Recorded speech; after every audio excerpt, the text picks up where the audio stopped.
Bonjour tout le monde, bienvenue au Top Études. Alors dans cette vidéo on va voir le déroulement d'une mission d'audit. Alors pour qu'elle soit une mission d'audit, on doit avoir un ordre de mission. Alors l'ordre de mission, c'est un document d'information qui déclenche une mission d'audit et qui indique le champ d'investigation, ça veut dire le lieu et le périmètre de la mission, l'objet de la mission, les objectifs généraux, les responsabilités et aussi la date. Et la date, ça veut dire la date du début et la fin de la mission. Alors, une mission d'audit, ça veut dire une mission d'audit interne, se définit comme un travail temporaire que l'auditeur interne sera chargé d'accomplir dans l'intention sur le mandat de la direction générale.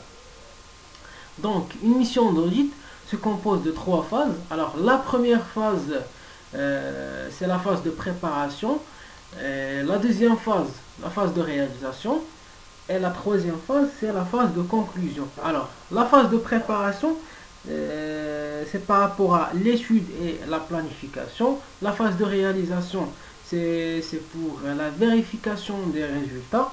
Et la phase de conclusion, c'est la présentation des résultats. Alors, dans cette vidéo, on va traiter juste la phase de préparation. Alors, pour que l'auditeur puisse exercer sa mission dans les meilleures conditions, il doit avoir certains outils. Alors, il y a des outils d'interrogation.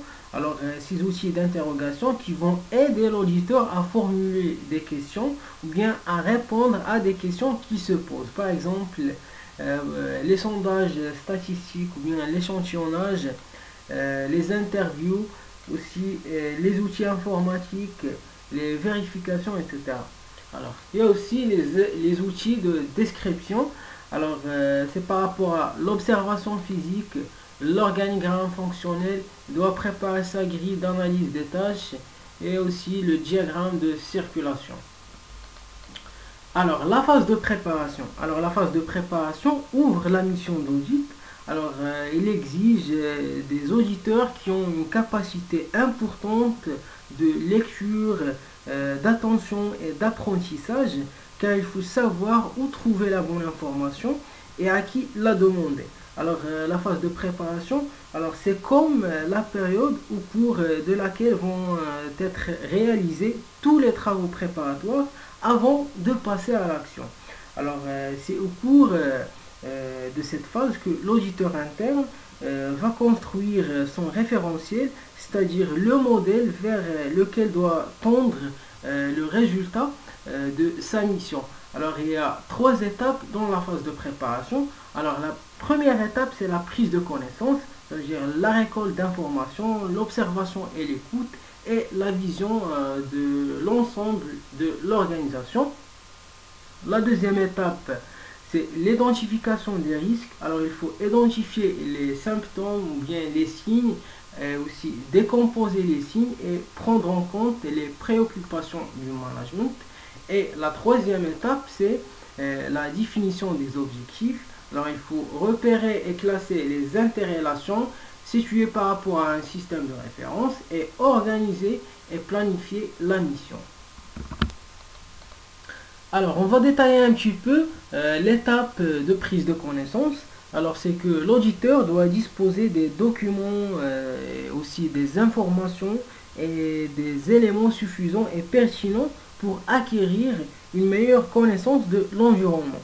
Alors, la durée de la prise de connaissance varie en fonction de différents éléments. Par exemple, la complexité du sujet par rapport au profil de l'auditeur, aussi par rapport à la qualité des dossiers d'audit. Alors, la prise de connaissance ne doit pas se faire au hasard, alors que l'auditeur va planifier cette étape en ayant soin de prévoir les informations nécessaires au bon déroulement de cette phase, à savoir l'organigramme, l'effectif, les objectifs, les budgets, les résultats, les investissements, les procédures de travail et les techniques et méthodes de travail. Alors, les auditeurs utilise des différents moyens pour acquérir des connaissances. Par exemple, le questionnaire de prise de connaissances. Alors, il permet d'organiser la réflexion et les recherches. Alors, c'est un document indispensable pour bien définir le champ d'application de la mission, pour prévoir en connaissance l'organisation du travail et pour aussi pour préparer l'élaboration des questionnaires de contrôle interne. Il y a aussi les interviews préliminaires avec les supérieurs ou bien les hauts responsables. Alors, c'est un moyen de connaître et aussi un moyen de se faire connaître. Voilà. Alors, la structure globale du questionnaire se présente comme suit. Alors, on commence par la connaissance du contexte socio-économique. Alors, c'est par rapport à la taille et les activités du secteur audité, la situation budgétaire, la situation commerciale et aussi les effectifs et l'environnement de travail. Alors, deuxièmement, on a la connaissance du contexte organisationnel de l'unité. Alors, c'est par rapport à l'organisation générale et structure, l'organigramme et les relations de pouvoir et l'environnement informatique. Et troisièmement, on a la connaissance du fonctionnement de l'entité auditée.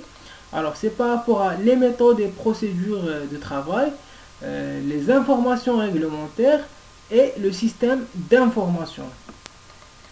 Alors, maintenant, on passe à l'identification des risques ou bien l'identification des zones à risque, c'est-à-dire qu'il s'agit beaucoup plus d'identifier les endroits où les risques les plus dommageables sont susceptibles de se produire que d'analyser les risques eux-mêmes.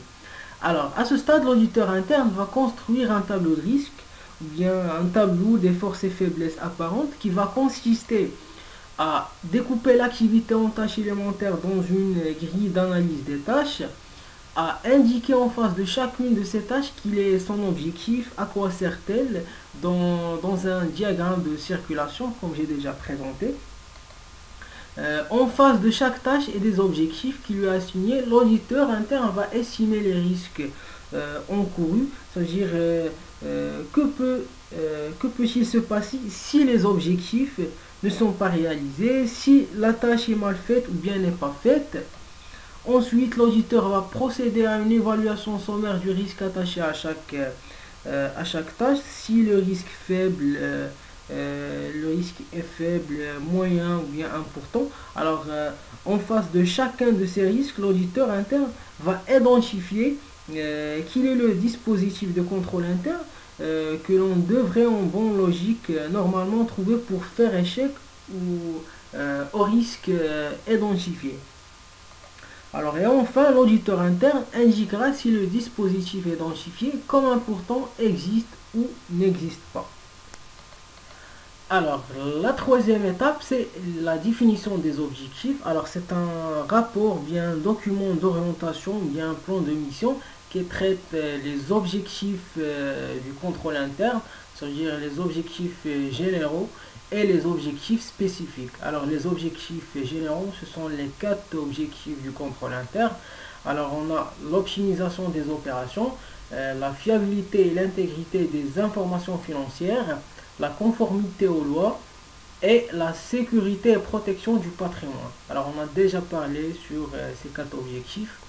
Alors, pour les objectifs spécifiques, on a l'existence et la connaissance de la mission par les auditeurs internes, la compréhension des plans d'action par les exécutants pour éviter les problèmes de formation et d'information, le respect des dispositions réglementaires en matière de sécurité, le respect des règles internes, la fiabilité des fichiers informatiques et le contrôle de la qualité des prestations fournies par les autres entreprises, c'est-à-dire les entreprises extérieures.